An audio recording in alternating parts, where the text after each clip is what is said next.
So welcome back, guys. Today we are going to see if we can get some more of this firewood out of the woods here. There's still quite a bit of white oak in that tree, and I believe there's a tree over there somewhere as well. But first, what we need to do is see if this will run. I did something pretty stupid and just left this out in the woods, so it has been rained on. I did have the presence of mind to put something over the hydraulic fluid tank so the vent wouldn't get water in it, so that should be fine.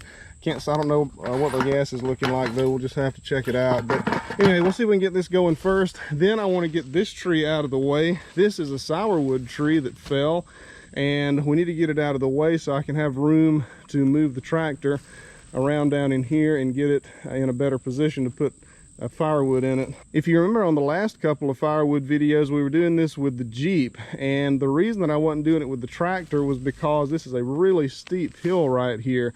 Unfortunately, the transmission is out in the Jeep right now, so we're going to have to use what we got left here. So my plan is just to try to go straight up and down this hill and not put it on an incline, and I think it will be okay as far as safety goes. But let's see if we can get this going, and then we'll get this tree out of the way. So it would have been a pretty simple thing just to put something over this, cover it up, but I did not, which wasn't smart at all.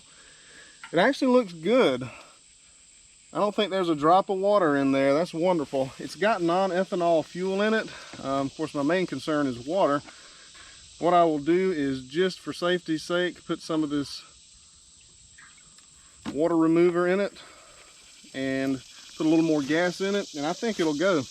Famous last words. It's kind of on a weird incline, but we'll check the oil anyway. If a little bit runs out, we know we got some. And later on, I'll come back around after it runs a while and make sure it doesn't have any water in it. Yeah, it's got oil in it. Let's see if it'll crank.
Guys, I picked a bad day to do this. It is hot, hot, hot.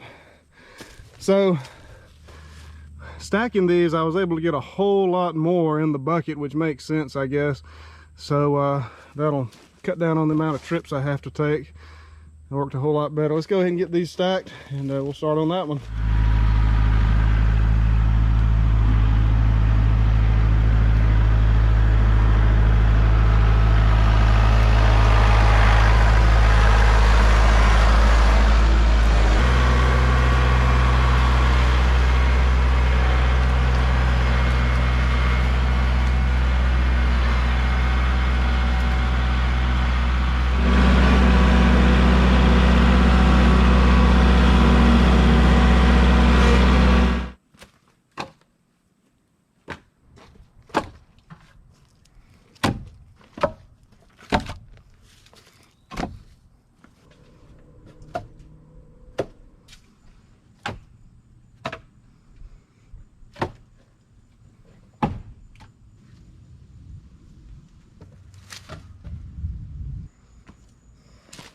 All right, we're looking good. Let's go get some more. I'm not sure how much longer we'll be able to do it today, because we've got sounds like we got some thunderstorms coming up. So let's just go see what we can get done. I was gonna try to get some more done today, but I think I'm gonna be smart this time and listen to the radar in my ears. It is really about to storm here, I think, and I don't want to get caught out in it.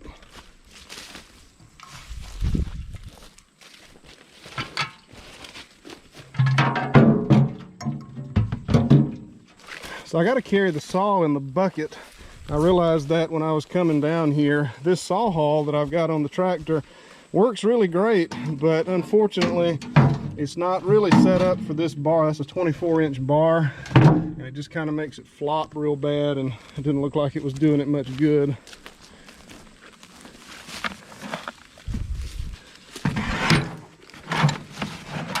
Saw kit essentials right there.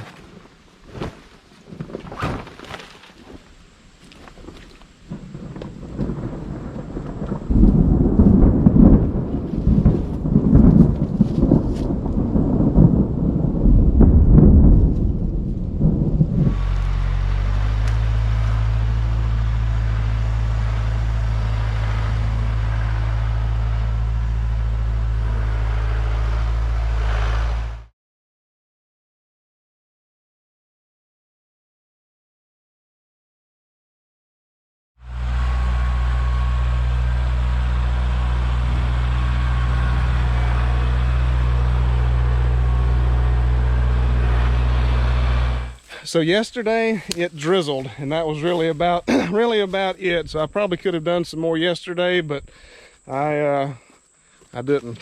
So let's see if we can get some more done today. We do have some thunderstorms going on today as well, and there's one pretty close, but hopefully it won't come over here. Let's get some slitting done.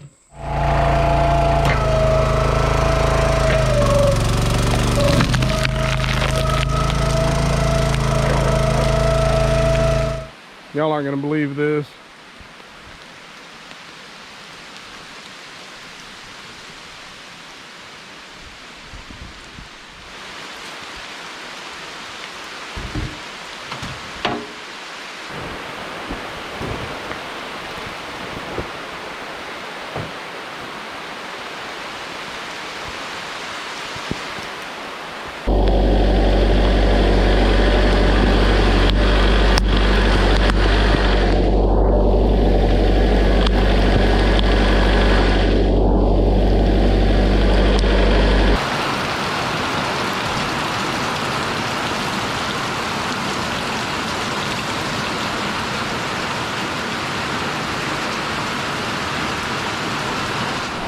All right, so I definitely got caught out in that. That didn't go the way I planned at all. But what I'm gonna do now, since I'm already wet, I'm gonna go out and I'm gonna pull the cards from the trail cameras.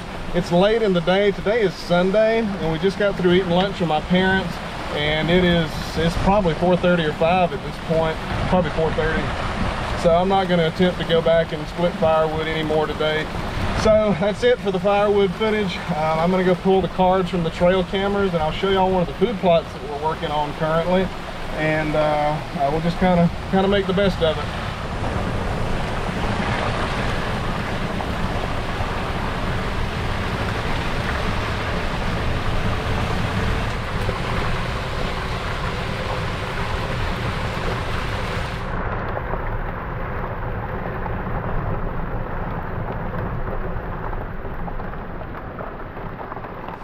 So this is a food plot on our place here, and I'm trying an experiment out here this year. It's about 3 to 4/10 of an acre, so not real big. And what we're trying to do is we're going to try to make it an herbicide-free food plot. And don't get me wrong, I use glyphosate a lot here, and it really helps me out. But if I can skip that step, why not try? So that's what we're trying to do out here. We disked it up, or harrowed it up, or whatever you call it in whatever part of the country you live, a few days ago, and I'm going to try to harrow it up again right before we plant it in winter rye. Really thick in winter rye and brassicas, and we'll see how it does. But I'm going to try to make a food plot video for this whole year, so y'all can see the progress on that in a few months. Right now I'm going to look for arrowheads. I actually found an arrowhead out in this plot several months ago, So I'm going to see if I can look. Now's a perfect time with the rain that's going on. So I'm going to walk around out here for a few minutes since I'm already wet. So guys, this is not the same day. This is actually a few days after I finished shooting the last video of me looking for arrowheads out here. But I was out here and look what I found. I found a piece of one. That's really cool. And you know, it always concerns me because I wonder if, you know, did I do that with the harrow or was that already done? You know, there's really no telling. But yeah, good little piece of one. We usually get bright flint in this area. This is pretty cool because it's got a little bit of color to it right there. So it's probably like a knife or something like that. It's just amazing to me to think all the people that were here before. And you know, who was it? Who was this guy that was here that was using this? What was he using it for? Did he get a deer out here? It's just amazing to me. But that's cool. That's the second piece of an arrowhead or a knife or whatever that I've found out here in this little field. So I pull this card out of this camera without getting it wet, hopefully. This little thing right here, this shelter, is something that I built up just out of a 2x4 that I milled and a piece of tin that I cut, and it really helps keep the elements off of this camera. This is a really nice camera here, and if I had to do it over again, I paid $200 for this camera, and if I had it to do over again, I would probably buy like 8 or 9 really cheap cameras instead. But anyhow, I'm going to try to get this out without getting it wet. This camera right here overlooks the clover patch, which is stressed out right now.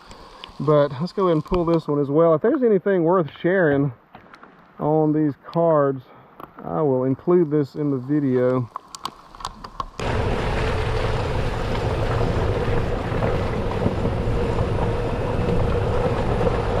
So I mentioned earlier when we were dealing with that expensive camera that if I had it to do over again, I would have saved my $200 and bought like 9 of these things right here. These are the cheap Tasco ones from Walmart, and man, they really fight above their weight class. They are good cameras, and keeping them under cover like this, I really think that this one's going to last a very long time.